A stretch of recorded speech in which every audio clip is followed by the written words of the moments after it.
ఏపీలో ప్రభుత్వం తక్కువ ధరకే స్వాధీనం చేసుకున్న వ్యవసాయ భూముల్లో 1,60,000 ఎకరాలు ఇంకా ఖాళీగానే ఉన్నాయని ఏపీ రైతు సంఘం రాష్ట్ర ఉపాధ్యక్షులు మరపు సూర్యనారాయణ ఆరోపించారు.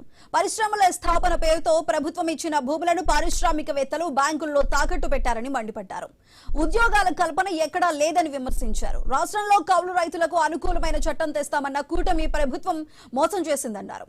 కౌలు రైతులకు అన్నదాత సుఖీభావ అందటం లేదని రైతు సంఘం రాష్ట్ర కార్యదర్శి ప్రభాకర్ రెడ్డి మండిపడ్డారు. ఏలూరులో జరిగిన ఏపీ రైతు సంఘం రాష్ట్ర మహాసభలకు వేలాది మంది రైతులు తరలివచ్చారు. రైతు రాష్ట్ర మహాసభలపై మరింత సమాచారం మా ప్రతినిధి భార్గవ్ అందిస్తారు. రైతు రాష్ట్ర మహాసభలు జరుగుతున్న ఏలూరులో దీనికి సంబంధించి రైతు సంఘం రాష్ట్ర నేతలు ఇప్పుడు మనతో ఉన్నారు. అసలు ఏంటి ఈ మహాసభల ఉద్దేశం ఏంటి? భారీగా వేలాదిగా రైతులు తరలి వస్తున్నారు. అటు హలో రైతన్న చెలో ఏలూరు అనే నినాదంతో కూడా ప్రస్తుతం సార్ చెప్పండి, ఏంటి ఈరోజు ఈ రాష్ట్ర మహాసభల ఉద్దేశం ఏంటి? రైతుల పరిస్థితి ఎలా ఉంది? రాష్ట్రంలో వ్యవసాయ తాలూకా పరిస్థితి చాలా కష్టంగా ఉంది. ఒకవైపున దేశవ్యాప్తమైన వ్యవసాయ సంక్షోభం కొనసాగుతున్న క్రమంలోనే ఆంధ్రప్రదేశ్లో దాని తీవ్రత ఇంకా ఎక్కువగా ఉన్నది. ఏ పంటలకి మద్దతు ధరలు రాని పరిస్థితి, ఇంకొక వైపున అదనంగా సాగునీరు కల్పించలేని పరిస్థితి, దీంతో పాటు ఉన్న భూమిని కూడా రైతులు కాపాడుకోలేని పరిస్థితులు కూడా ఉన్నాయి. అభివృద్ధి పేరుతో రాష్ట్రంలో విచ్చలవిడిగా బలవంతపు భూసేకరణ అనేది చేస్తున్నారు. అది 10 లక్షల 20 లక్షలు అని చెప్పేసి లక్ష్యాలు పెంచుకుంటూ ఇవాళ భూముల్ని లాక్కొనే పని చేస్తున్నారు. వాస్తవానికి ప్రభుత్వం ఇప్పటికే 1,60,000 ఎకరాల భూమి వాళ్ళ స్వాధీనంలో ఉంది. అట్లాంటి భూములో పరిశ్రమలు ఏమీ పెట్టలేదు. భూములు తీసుకున్న రైతుల దగ్గర భూమి లేదు, భూముల్లో పరిశ్రమలు లేవు. ఇంకా వాటిల్లో సేకరించిన భూముల్లో పరిశ్రమలు పెట్టకుండానే ఇంకా అదనంగా మరలా ఇప్పుడు భూములు సేకరించడం అన్నది చాలా దుర్మార్గమైన విషయం. ముఖ్యంగా కార్పొరేటెడ్ కంపెనీలు, ధనార్జీ వర్గాలు ఏంటంటే ఈ భూములను లాక్కొని బ్యాంకుల్లో కుదువ పెట్టి వేల కోట్ల రూపాయలు తీసుకొని వాళ్ళ విలాసవంతమైన జీవితాలకి వ్యాపారాలకి దాన్ని మలుచుకుంటున్నారు. తప్పితే ఈ రాష్ట్రంలో ఉపాధి కల్పించింది ఏదీ లేదు. వైట్ పేపర్ విడుదల చేయమని మేము అడుగుతున్నాం. అందువల్ల రైతులకి కీలకమైన భూమి కానీ నీరు కానీ మార్కెట్ విషయాల్లో ఈ ప్రభుత్వం ఏమీ ఒక అడుగు కూడా ముందుకైన పరిస్థితి ఉన్నది. పాలసీస్ లేక ఇవాళ షుగర్ పాలసీ రాష్ట్రంలో లేదు. దేశవ్యాప్తంగా షుగర్ కానీ విస్తీర్ణం పెరుగుతున్నది, కానీ మన రాష్ట్రంలో ఉన్న పరిశ్రమలు కూడా మూతపడ్డాయి. అందువల్ల మాటల్లో అయితే గొప్పగా చెప్తున్న ఆచరణలో రైతులకు ఏమీ వ్యవసాయ అనుబంధ పరిశ్రమలు లేవు, వ్యవసాయం మెరుగుదల రావట్లేదు. ఇంకోవైపున పట్టుదలతో పంటబిగుతో వ్యవసాయం చేస్తున్న రైతులు అప్పుల్లో కూరుకుపోతున్నారు. ఇవాళ దేశంలోనే అప్పులలో ఆంధ్రప్రదేశ్ 2వ స్థానంలో ఉంది, మహారాష్ట్ర తర్వాత 2వ స్థానంలో ఉంది.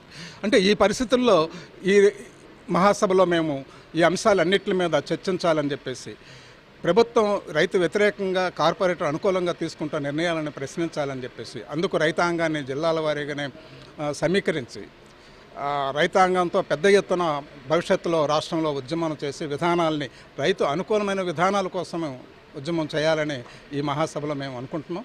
అది ఈ మహాసభే దానికి నాందిగా ఉంటుందని చెప్పేసి భావిస్తున్నాం.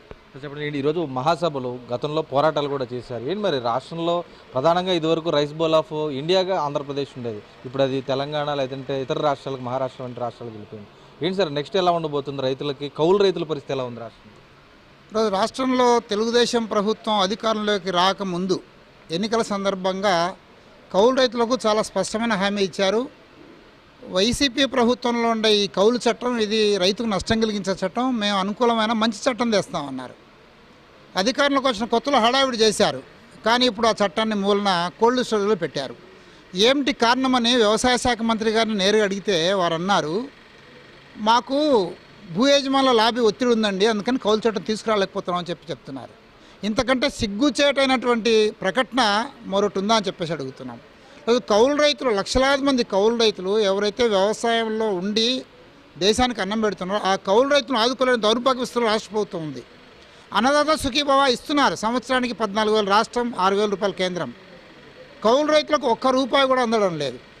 ఏ సంక్షేమ పథకం మళ్ళీ కావట్లేదు.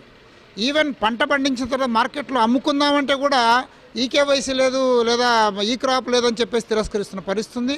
అందుకని కౌలు రైతులకు చాలా తీవ్రమైన అన్యాయం జరుగుతుంది.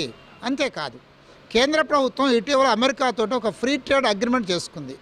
ఈ అగ్రిమెంట్ ప్రకారం అమెరికా ఉత్పత్తులు, వ్యవసాయ ఉత్పత్తులు మన దేశంలోకి వస్తాయి. మన దేశంలో మస్తుగా పండుతున్నాయి, అయినా సరే దిగుమతి చేసుకోవాలి. దిగుమతి చేసుకుంటే ₹1 పన్ను వేయనికి వీల్లేదు. కానీ మనం ఎగుమతి చేస్తే 18% పన్ను అమెరికా పడేస్తాడు. ఈ రకమైన అసమానమైన ఒప్పందాన్ని భారత ప్రభుత్వం చేసుకోవడానికి తీవ్రంగా వ్యతిరేకిస్తున్నాం.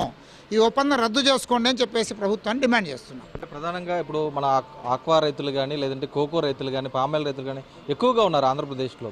వారు ఎప్పటికప్పుడు పోరాటాలు చేస్తూనే ఉన్నారు పొగాకు రైతులతో సహా. ఏం మరి వారి సమస్యలు పరిష్కరించాలంటే ఎలాంటి నిర్ణయాలు తీసుకుంటే బాగుంటుంది కేంద్ర రాష్ట్రం?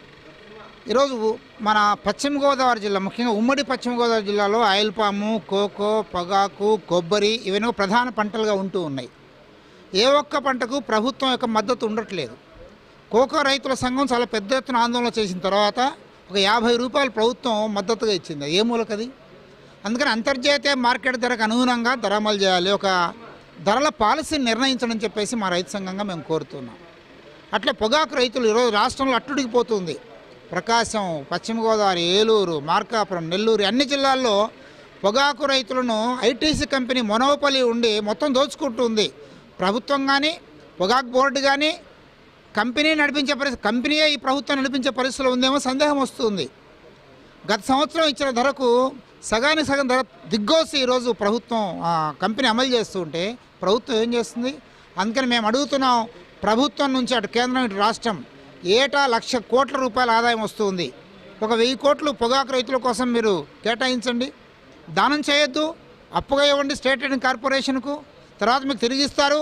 ఆ రకంగా రైతుకు గిట్టుబాటు ధర ఇచ్చే అవకాశం ఉంది. కానీ రైతును ఆదుకునే దిశగా ప్రభుత్వాలు లేవు. కార్పొరేట్ కంపెనీల సేవలోనే ఈ ప్రభుత్వాలు ఉన్నాయి. అందుకే మీ విధానం మార్చుకోండి. మాటల్లో రైతుకేమో మేలు చేస్తామంటున్నారు, చేతల్లో రైతుకు విఘాతం కలిగిస్తున్నారు. ఈ పాలసీ మార్చుకోమని చెప్పేసి డిమాండ్ చేస్తున్నాం. చూస్తున్నాం ఈరోజు అంటే రాష్ట్ర రైతు మహాసభల వేదికగా కూడా రైతు సమస్యల పరిష్కారమే ఎజెండాగా ముందుకు వెళుతూ పలు కీలక తీర్మానాలు తీసుకోవడంతో పాటు భవిష్యత్ కార్యాచరణ కూడా తాము ఇక్కడ ప్రకటిస్తాం. ప్రధానంగా అయితే జిల్లాలో ఇక్కడ ఉన్నటువంటి ప్రధాన ఆక్వా రైతులు కానీ పొగాకు రైతులు, మరోవైపు పామాయిల్ రైతులు, ఇలా రైతులు ఎవరికైనా సరే మద్దతు ధర అనేది కూడా దక్కనటువంటి పరిస్థితి ఉంది. దానివల్ల రైతులు అనేక సమస్యలను ఎదుర్కొంటున్నారు. దాని మీద కేంద్ర రాష్ట్ర ప్రభుత్వాలు దిగివచ్చి రైతులకు మద్దతు ధర కల్పించడంతో పాటు సిండికేట్గా మారుతున్న కంపెనీలు ఏవైతే ఉన్నాయో వాటిని కూడా దించే విధంగా చర్యలు తీసుకోవాలని రైతు సంఘాల నేతలు కోరుతున్న పరిస్థితులు అయితే కనిపిస్తున్నాయి. కెమెరా పర్సన్ చంటితో భార్గవ న్యూస్, ఏలూరు నుంచి.